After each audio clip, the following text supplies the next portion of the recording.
Hello ladies and gentlemen of YouTube, and welcome to today's video. Now today's video is a little bit different. We do not have a monologue today, and we do not have a spoken word piece. What we have today is some highlights from an incredible conversation that I had with a good friend of mine, Mark Beauchamp. Be sure to check out his Instagram in the description below. Give him a follow and show some support.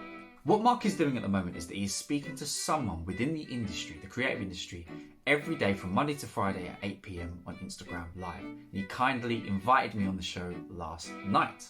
We spoke about a ton of stuff, and I thought, well, why not show you guys a sneak peek of what it was all about? And if you want to see the whole video, be sure to click his Instagram and you can find it on his page. So today, guys, I really hope that you enjoyed this video. Let me know what you take from this video also.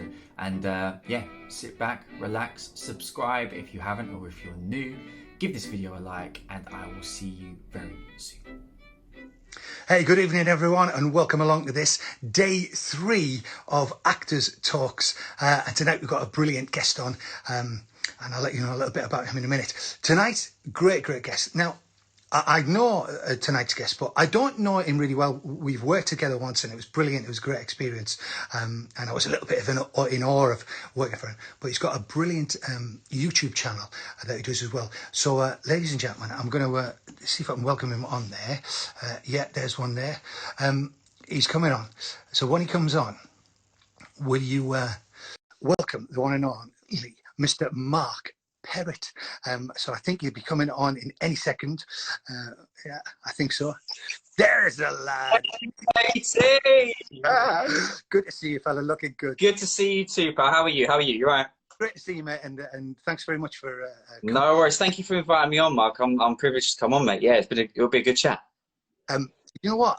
I thought, man, that's some heavy text on it. If you haven't seen Mark's the Monologue session, go and check it out, because there's some intense performances and amazing. Thank you, man. Thank you. Oh, do you learn all the lines? Sometimes, if I'm doing self tapes, last year I invested in an auto cue. I don't use it anymore. I couldn't get away with it. I feel as though I'm cheating. Yeah. Like that. Say that one more time, Mark. You broke up. So you learn the lines and you do. Yeah. So the reason for the Monologue station in the first place, right, was I decided to get back into acting, right, and it was a way of me learning the art of acting again. So the line learning, the character building, the filming, the editing, anything that you can think of with what comes with the Monologue station. It was for me to learn that craft again and perfect it for myself. So when it comes to an audition, say that I need a monologue to learn for, I'm on it. You know what I mean? It's there. I know the process. I've got my ways of doing it, and I can just go on and smash it. So I really took time to find different tools within my acting toolbox, I suppose, if you want to call it that. Which was the best ways to learn lines, which was the best ways to find put any pressure on myself to get these monologues out quickly, or make sure that I get one every week, or like all this sort of stuff, because at first it was personally for me and my craft and my progress. So and learning to enjoy that as well, Mark. Do you know what I mean? Yeah. I think that's the most important part of this, because these learning lines, we all know as actors, it's the boring part, you know. But it's a process we have to take. Obviously, otherwise we won't know the script. So it's about learning how to enjoy that process as well as the end product. The energy. I'm very big. I mean, I speak about this, and sometimes it sounds a bit, out there. But I think that you definitely attune. Definitely attunes to certain people. If you found that you like the energy of, I think it just gives you a lot of confidence. I think I'm a firm believer in that. You know, staying around the right energy can only fuel you to where you want to get to and what you want to be in, especially within yourself, and surrounding yourself with positivity is anyone wants. Do you know what I mean? And surrounding yourself with the wrong energy can also, go the other way. So I think it's a very important, not only just with acting, but with life anyway. Do you know what I mean? It's an important factor, and it just plays a part. Personally, I mean, we're all on our own journeys, and I think that's why I started these, because it's so interesting to see how we approach things as different people. And for me, I'm driven a lot by fear. Yeah. Are you one of those people, when you send a self-tape off, do you constantly check to see if you've had a reply? Oh, mate, yeah. Yeah. I'm trying. I'm trying to get out of that. Yeah, I really am. Like, I've recently sent a self-tape off. It was late January, and the deadline was the 5th of Feb, right? Yeah. And I thought, well, I know that I've got some time to wait now, and I thought I have to be strict with myself and not do any checking, because it will drive me up the wall, Mark. But did Yeah. you? Yeah, of course I did. Yeah. But now I'm much more selective in the. Yeah. I'm as you. What sort of things do you go for? I think with me, it's. I feel like there's a lot that I want to do, and we're talking like I'd love to do period dramas on, like, you know, you see all these like BBC detective dramas on, like, yeah, BBC ITV, like The Bodyguard, or like there's another one that was fantastic. What was it? One of Us. Do you remember this on BBC as well? A while ago. Safe House as well with Christopher Eccleston. That was a great one. All these things that I just like, you know, hardcore British drama. I really want to sink my teeth into these things. You know what I mean? And these type of roles and these type of projects. But the thing is, I've always had this battle, right, where I've never wanted to limit myself, Mark. Do you know what I mean? I think as an actor, you want to be able to do as much as you possibly can. Do you know what I mean? Yeah. And challenge yourself and test yourself. But actually, the truth of it, you do have a casting. You know, there is roles that I won't ever play, purely just because of how I look. Do you know what I mean? So that reality sort of sinks in a little bit, and then I have to sort of take a step back and go, okay, well, you know, I'd obviously love to play this magical 6-foot prince of a man, but I'm 5'8", and do you know what I mean? So it doesn't really work. So yeah, then it sort of sits back into reality. You've got to think, what can I do? And it's a lot of stuff like that. Dramas, period dramas, I'm strong for. I would have loved to have been in, which is one of my favourite films today, 1917. You seen that? Yeah. Well, Wow. I've had a chat with sort of two sets of people. I've had a chat with cinematographers, DOPs, and filmmakers and directors, and then actors. For me, I went to see it. That was the one that was in one shot. Yeah. And I went to see it, and it was amazing. You know, it was truly, truly amazing. But I felt as though I was in a first-person shoot again. Yeah. Just constant, and I thought, wow, and I just wanted some cuts. I don't know whether it was like an old-fashioned thing, but I just wanted cutaway action and to see a different narrative and a different. Yeah. Phenomenal, you know.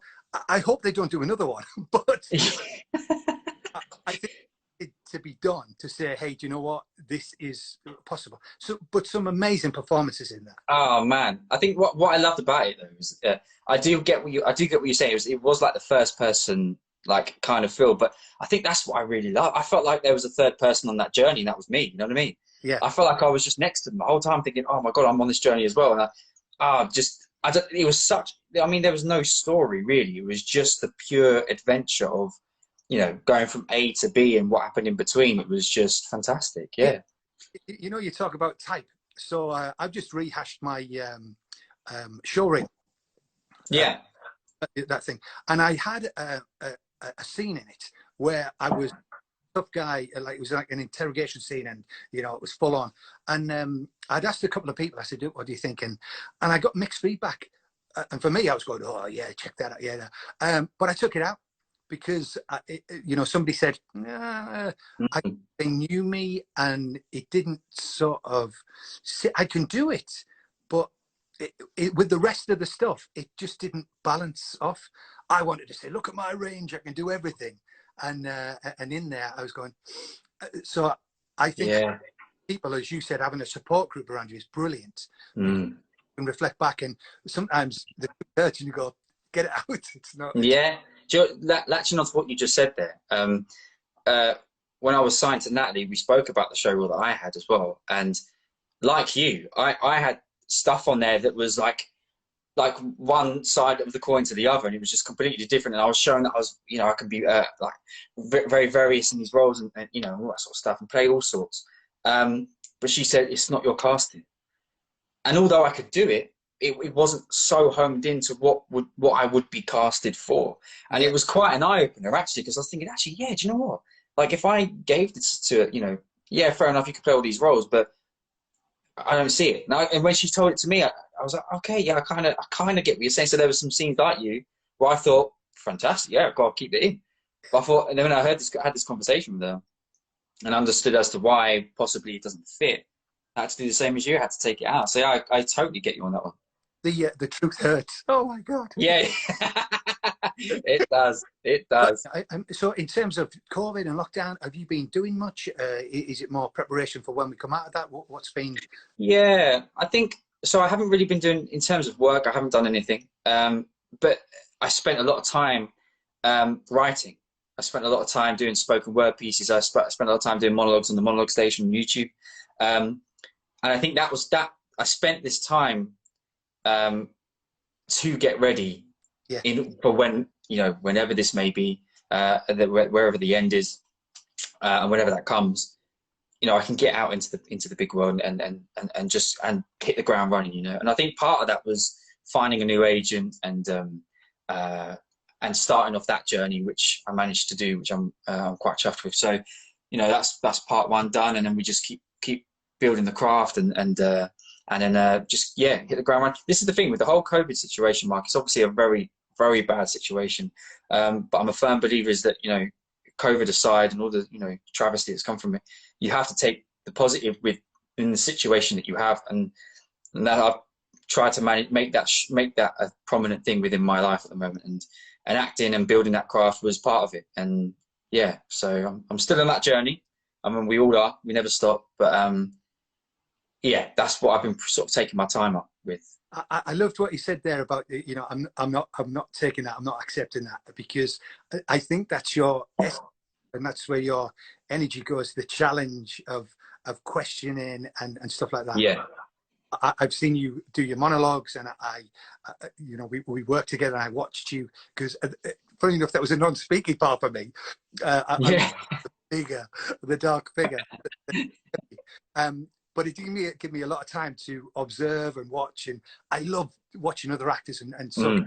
And you just had that stillness in your performance and that power. And I know that when he's been reading that script, he's ripped that script apart and questioned and challenged and asked the question why. And I could see it because it just came out in the performance. So I think that's a bonus. I think for character development, I think you have to ask yourself why for a lot of things, because, you know, for me anyway, that's where the answers lie. Do you know what I mean? That's where it is. You have to challenge the script to a degree in order to find some answers. And I think the more you question, and not sort of challenging in a way of, oh, this this can't be right. This isn't right. All this sort of stuff, but in a way that is releasing a lot of truth about you and the character and the story that you're trying to tell. It's always great to ask why. Okay, why is that? Why is this? And, you know, it just, unravels the story for me. And I think in doing that for me, I don't know whether this is the same for you, whilst asking all these questions, that's where you get to play a lot more. You know, you get to play with the script a lot more, because there's a lot more avenues to take, because you found some answers that not necessarily might be the right ones, that the director might say, no, cut that out, but it's an option to give. You know what I mean? Yeah.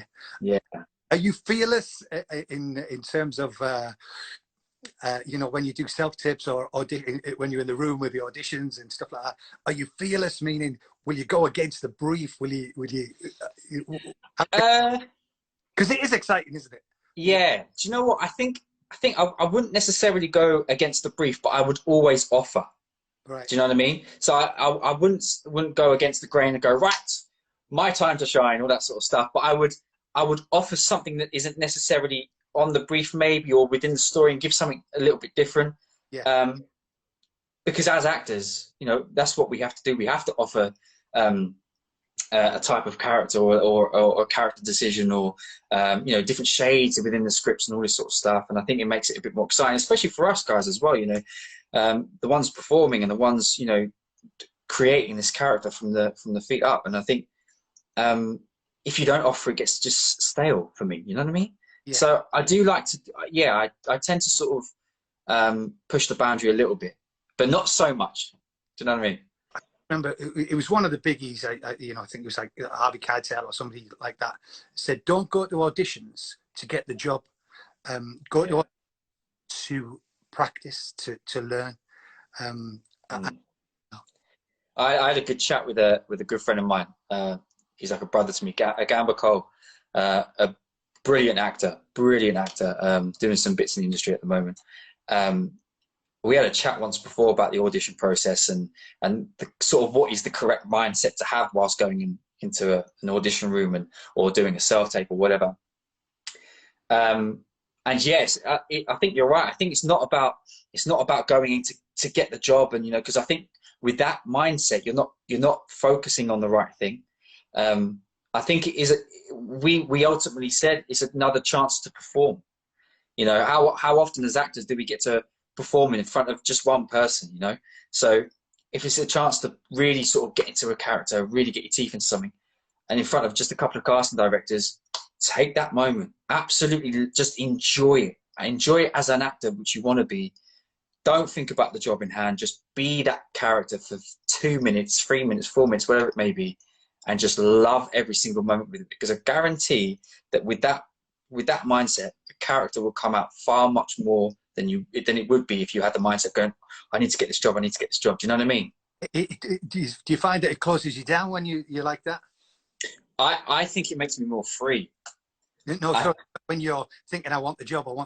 Oh yeah. For me, I think it limits me a lot, because I'm worried about how am I coming across? Was that real? Was that natural? Was that the right line? Oh shit, I fumbled there. Like all that sort of stuff then comes into play. Whereas if I'm just gonna just run with it and go, I feel like that I just whatever it is, it will come, and then whatever they think of it, because it's all subjective at the end of the day, Mark, isn't it? It's all very, very subjective. So you know, it is what it is. Whatever will come, and you know, it's best that we enjoy the process more, because it's a grueling process in the first place. You know what I mean? The Shakespeare, then, is that something that you got from drama school? Because obviously it's a passion of yours, and you're outstanding at it. But where is that from an inspiration, or do you have like a hero, as it were? Yeah, so that came from drama school mostly. I had, do you know what? Saying that, I was always so scared of Shakespeare because I could never understand it. Yeah, I could never understand it, and although I found the language beautiful, I could never get what it was. I just couldn't do it. And I did I went to drama school and I did a classical like sector of the course, where we done a play called Tamburlaine the Great, which is not Shakespeare, but it's based with Shakespearean language in that time. And the language, again, beautiful, absolutely phenomenal. And it was then, whilst doing that process and learning that play and putting that play on, where I learned how to understand the language, and sort of the flow of the language as well, because there is a flow to it. There is a melody.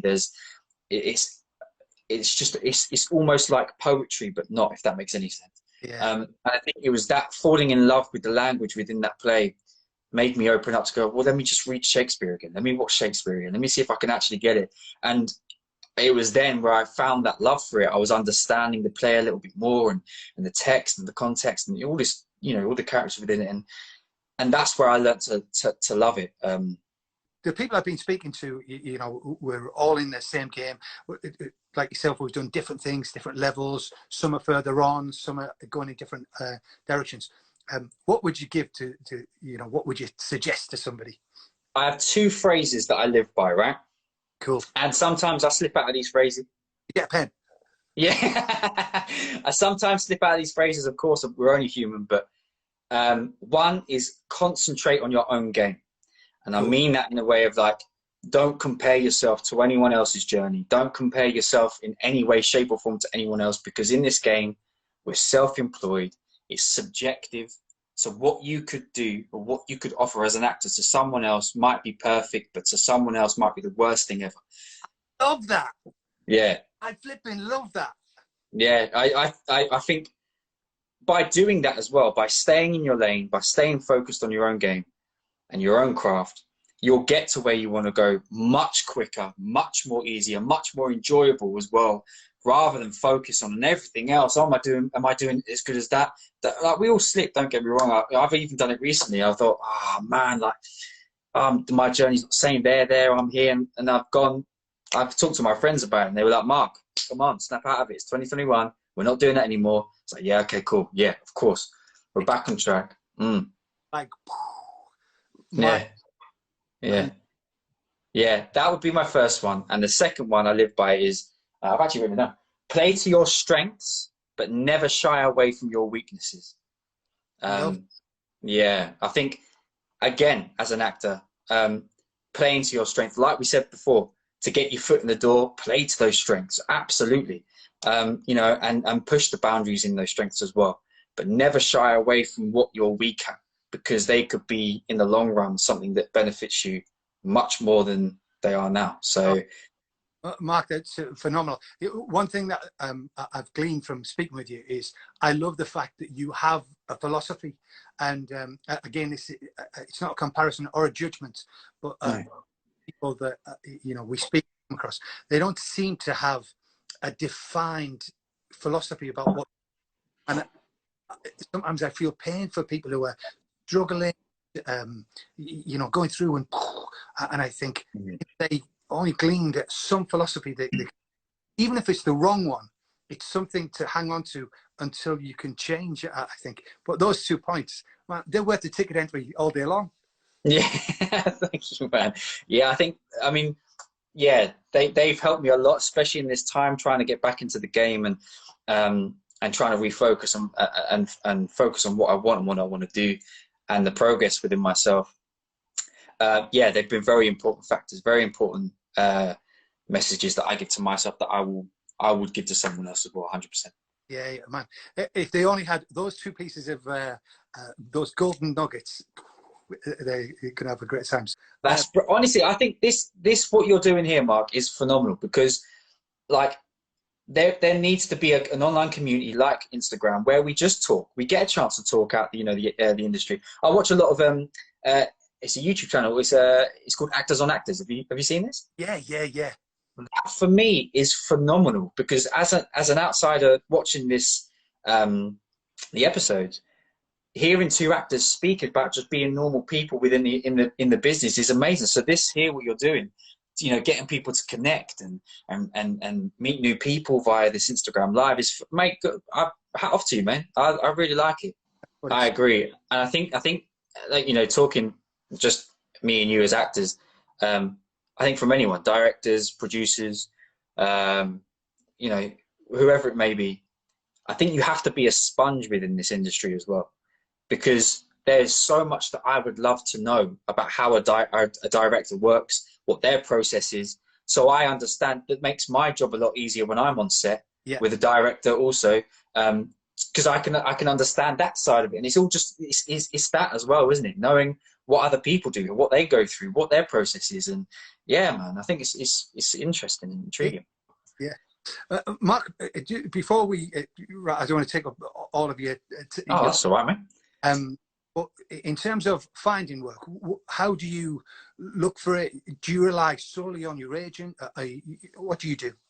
So personally, I'm starting to use Twitter a lot more now.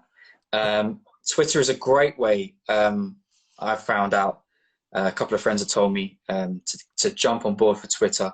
There's a lot of casting agencies and directors that put up a lot of castings on Twitter. There's huge amounts. I know a lot of people that have got jobs off Twitter, by just seeing something on there and going, right, let's apply, or I'll tell their agent about that and all that sort of stuff. And I think it's very important not to just solely rely on your agent. I think going out and finding your own work, through the means of Twitter like that, or looking on Spotlight for your own sake, just in case something was missed. Mandy.com I use. Have you used Mandy before? Yeah. Yeah, I use Mandy.com sometimes. I've had a few auditions off that, and 1 or 2 jobs, but not a lot. But it's still a great website to use if you are in between jobs. It's good to see what's on there, and just speaking to people, like we've said before, connecting. Connecting with other actors or directors, and just talking about the industry or the life, what's going on. You find out a lot more like that.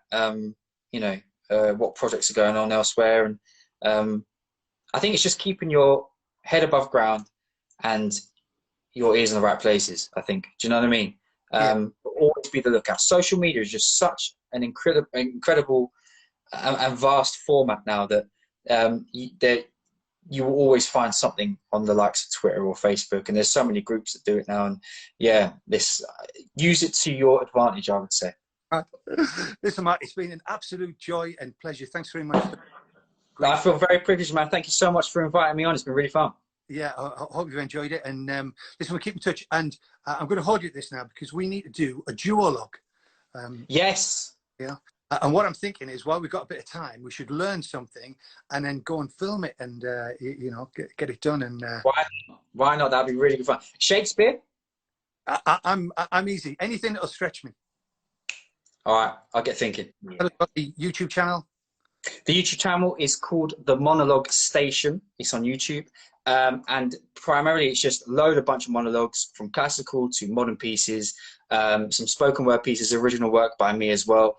And it's just a place where you can find some entertainment, find some inspirational ideas for monologues or stuff that you want to write or look, learn and do yourself. And a great way to sort of get a community of actors together. And I always want people on there. So Mark, if you ever want to do a monologue, oh, you have done, of course. Yeah, you've done it. Yeah, you've had everyone on, so that you can find Mark on there as well. Fantastic. But yes, I just want to build a community of actors where we just get together and just learn stuff, perform, and be in a good place. Awesome, mate. Thanks very much. Listen, I hope it's not too long before we meet, but definitely you can keep it over Insta. Thank you so much, man. Yeah, ladies and gentlemen. Awesome, fella. Thanks very much. Bye-bye for now. Cheers, mate. Thank you so much, man.